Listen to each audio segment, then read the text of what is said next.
Pour moi, les femmes des médias sont très portées aujourd'hui vers le numérique. La preuve, vous aurez remarqué que dans notre secteur, beaucoup d'entre elles ont commencé par exercer les nouveaux médias liés donc à ce numérique-là. On a de plus en plus beaucoup de blogueuses qui sont des femmes.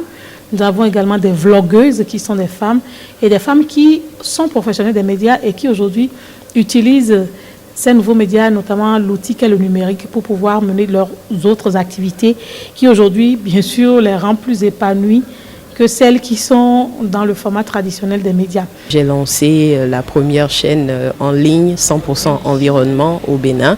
C'était en 2017. J'ai commencé sur YouTube. Ensuite, on a lancé le site internet pour la chaîne. Et puis après, tout doucement, l'équipe a grandi. Aujourd'hui, depuis le 1er mars, on a lancé le premier journal télévisé 100% environnement. Et c'est le lieu de dire que, évidemment, les questions de précarité de la presse sont réelles.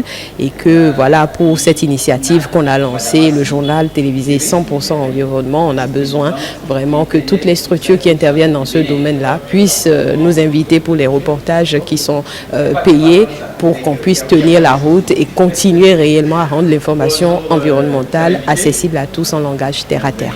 En tant qu'acteur ou actrice des médias, quand on parle du numérique, c'est notre monde.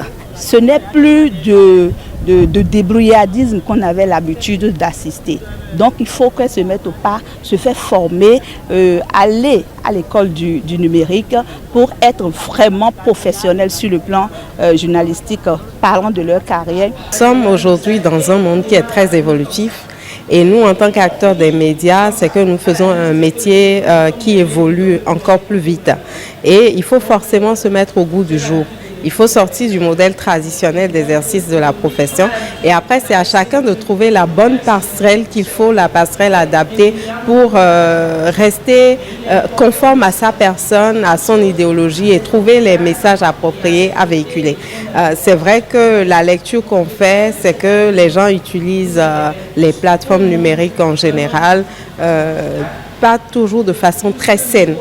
Mais je pense que chacun peut trouver sa voie, chacun peut trouver ce qu'il va faire pour améliorer ses connaissances, avoir une communauté à entretenir et également rester au goût du jour, vraiment, pour ne pas en griffe se retrouver démodé ou en arrière, quoi.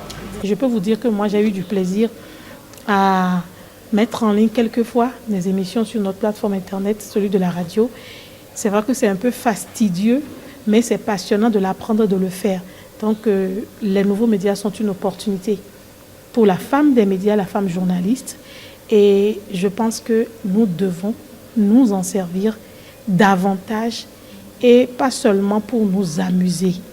C'est des outils aujourd'hui qui rapportent beaucoup et qui permettent à la femme d'être autonomisée. Et ça permet cette réelle inclusion du digital que promeut la Journée internationale de la femme de cette année.